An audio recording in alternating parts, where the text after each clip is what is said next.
là buồn luôn anh em. Xe mình sâu khoảng 7 đến 8 ngàn cây thì bây giờ nó bị một cái hiện tượng đó là kêu cái tăng cam anh em ạ. Bất kỳ chiếc Winx nào cũng đều có nguy cơ bị hết trơn á. Thì cái lỗi tăng cam rất là khó chịu, nó sẽ ra cái tiếng rất là khó chịu luôn anh em. Thì hôm nay mình đã tìm được một cái chỗ làm tăng cam rất có uy tín luôn, là anh Châu ở bên quận 12. Thì bây giờ mình sẽ ghé ngang tiệm cho ảnh thay cho mình cái tăng cam của chiếc Winner SP3 và sau đó cảm nhận tiếng máy xem nó có ổn hay không nha anh em. Đây nè anh em, đây là trang Facebook của anh Châu, tên là Lê Minh Châu. Đây, cái địa chỉ của ảnh nè. Anh em tới địa chỉ này xong rồi các anh em gọi điện cho ảnh là anh sẽ ra đó anh em.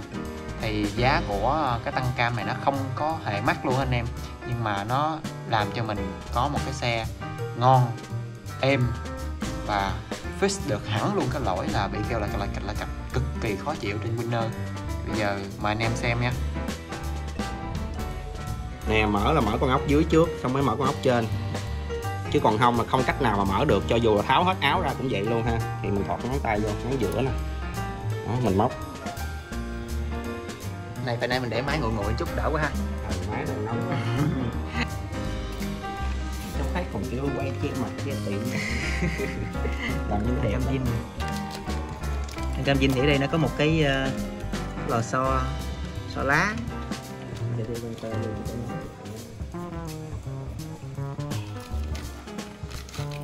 Đây, tăng cam ghép leo ha.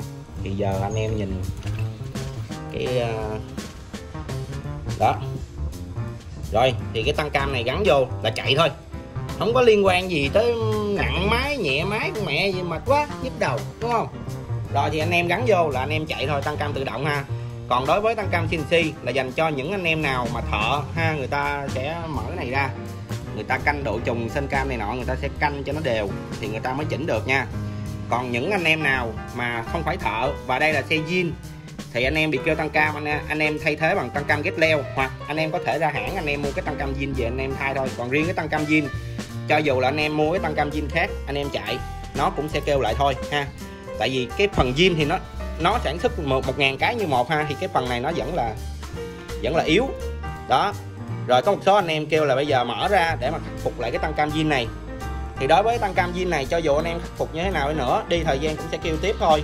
Nếu mà nó ngon thì mấy ông bán red leo hay mấy ông bán tăng cam Attila hay CNC chắc mấy ông đói hết rồi ha. Rồi thì cái tăng cam zin anh em mua nó sẽ mắc tiền hơn những cái này. Rồi cái này hiện tại giờ anh em bán có người 100.000, có người 120 ha. Thì bên mình bán là 100.000 thôi cho anh em chơi cho vui. Đó, tăng cam thì mình bán cho vui thôi, chủ yếu là để anh em có được cái độ êm ái ha. Rồi giờ thì trong tăng cam ghép leo á, mình bán á, là nó sẽ có một cái đây, một cái này đó, anh em xỏ vô trong này giùm mình nha. Rồi anh em xoay nè là nó thu lại nè. Rồi có nhiều anh em lại nói là sao em mua về rồi em cũng vậy, em rút ra vậy thấy nó nhẹ. Đây là nó nhẹ với mình nha, còn vô trong máy thì nó lại là nặng nha anh em. Nó đè rất là căng đó, nó đè căng nhưng mà sao, nhưng mà hết cỡ của nó thì cũng chỉ bằng cái độ xả ra của tăng cam zin thôi đó. Nó chỉ hơn tăng cam zin một chút xíu thôi nha anh em.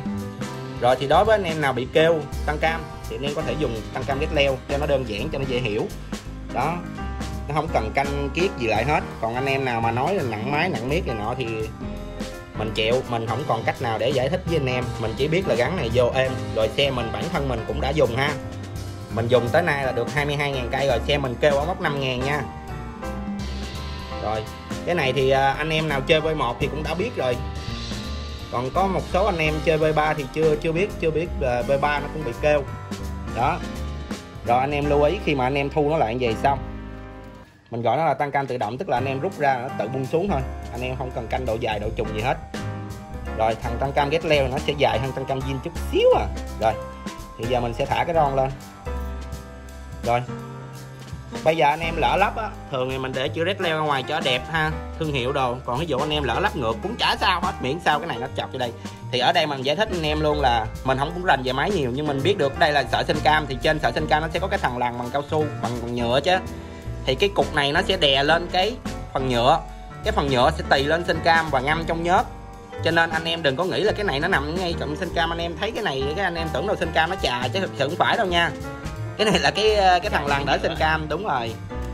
Đó, hồi xưa thì mình cũng không biết, mình cũng nghe, mình cũng nghĩ trong đầu rồi chắc cái này là nó tùy lên sinh cam, thực sự không phải nha, anh em cứ yên tâm. Rồi thì cái cục tăng cam anh em quan trọng giùm mình là cái gì? Giờ mình không biết anh em xài loại nào, nhưng cái phần này á, anh em nhìn cái này nó chắc không? Đó, nó chắc ha. Rồi thì có một số anh em là người ta mua những cái cục tăng cam, mình không biết tăng cam gì, mình không dám nói ha, nói là nhập khẩu này nọ thôi, nhưng mà cái phần này nó còn lỏng hơn cả zin nữa, lạng quạng nha anh em. Cái quỷ này mà nó rớt vô trong máy một cái là vô một khúc, nó vô một khúc. Thì này rất là chắc ha. Nói chung là tăng cam này mình bán gần như là cho anh em V1, anh em Winner X, và tới hiện tại là anh em Winner V3, CBR, Sonic là xài chung một cái mã này hết ha. Và không có bất kỳ anh em nào mà quay lại đây và nói anh Châu ơi sao không ngon gì đó, không có ha. Đó, mình giải thích cho anh em dễ hiểu. Còn này giờ máy nó đang nóng quá, thọt vô rồi nó hơi ghê ghê. Đó, kiểm tra ha. Rồi nếu mà anh em nào có nhu cầu muốn mua cái tăng cam Red Leo này thì cũng có thể tự mua về nhà gắn. Mua về nhà gắn. Thì anh qua đây anh Châu anh hỗ trợ làm cho. Đó. Các bạn cứ tới cà phê Thảo Nguyên bên quận 12. Đường là đường nói chung á, cái này á thì anh em V1 Winner X là dễ lắp, chứ còn V3 này thì nó hơi khó chịu. Cái khúc mở dàn áo.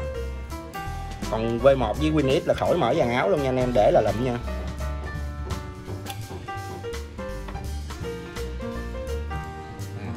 Bữa lắp lẹ lắm mà sao này hơi có gì đó kỳ kỳ nha.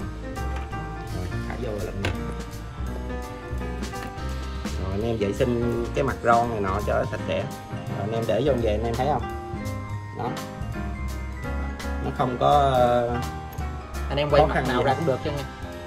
Nói chung là cứ lắp đúng như mình thì thường mình sẽ lắp chữ Red Leo ra ngoài ha. Còn cái mặt ron ở dưới mình xin lỗi luôn, có nhiều anh em nói mình ron này lắp sai, ron này nó phải nằm trong này nọ, thì đây là phần dư của cái ron. Đương nhiên là những cái ron đó nó sẽ có cái phần dư để anh em cầm anh em lột ra các kiểu này nọ ha. Thì những cái ron thép này nó sẽ có. Rồi giờ mình xỏ hai ốc vô. Rồi ngắt tạm thời chúng ta về ghép lại.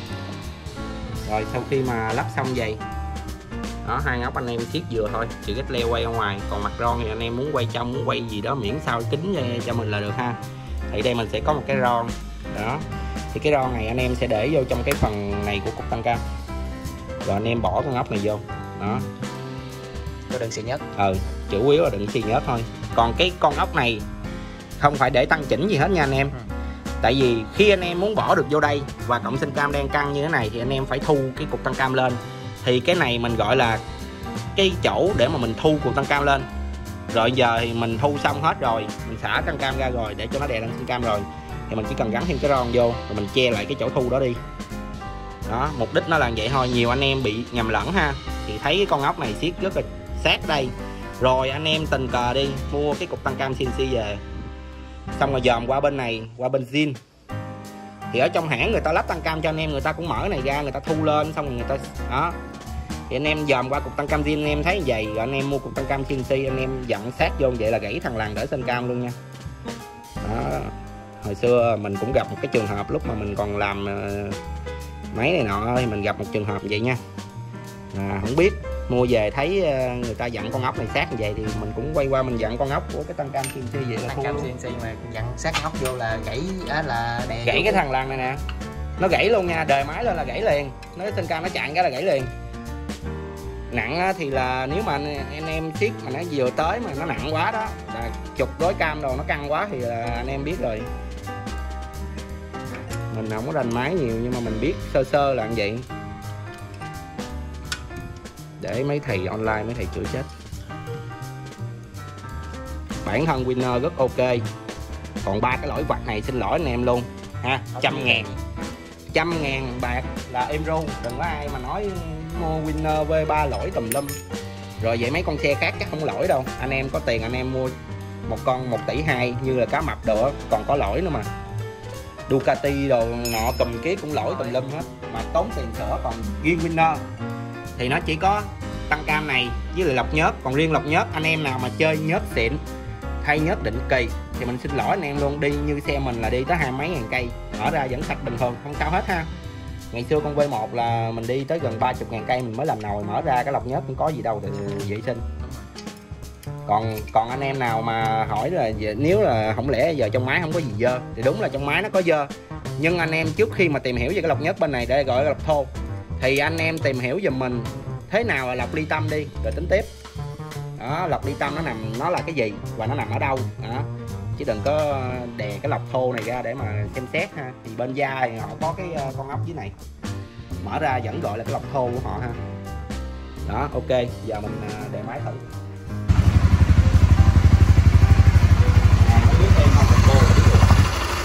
Đó anh em nghe, bạch bô lại đó, thấy không? Em ru. Hai tăng cam rét leo vô là máy sẽ em ru. Bữa nay mà mình đem cái mic theo thì nó sẽ bắt được tiếng tốt hơn. Đó.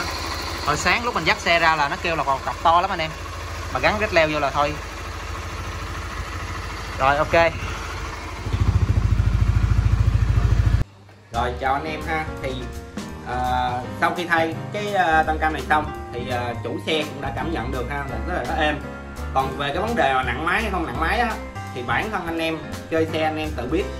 Tăng cam thì nó sẽ không có liên quan gì mà nặng nhẹ, chẳng qua này nó hơi dài, nó dày hơn xíu thôi chứ cũng không có ảnh hưởng gì ha. Rồi thì xe mình bị lỗi thì mình khắc phục được, giá cũng không có nhiều hết. Anh em đừng vì những cái lỗi vặt này mà chơi dòng Honda Winner nha.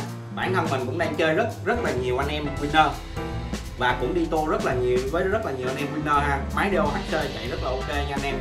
Bản thân chủ xe họ cũng cảm nhận được. Đó, thì cục tăng cam hiện tại mình còn được mấy cục đây đó, nhưng mà hàng là luôn có nha, anh em qua là có, anh em qua là có. Đó, giờ mình ráp áo lại mình trả xe cho chủ xe. Rồi ok, ké vlog